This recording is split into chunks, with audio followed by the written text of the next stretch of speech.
मतलब भाई आज देखिए हम मतलब बनाने वाले बेसन का चीला। चीला नहीं बोलते हैं इसको, कड़ी बोलते हैं। जानते हैं? ये क्या पैसा ठीक है। डालेंगे ये हल्दी, थोड़ा सा गरम मसाला, ये गरम मसाला, डालेंगे नमक,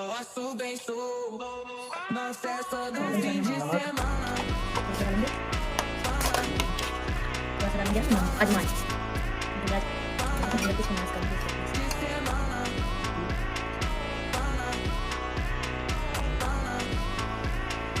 डाल दिया तेल, ठीक है।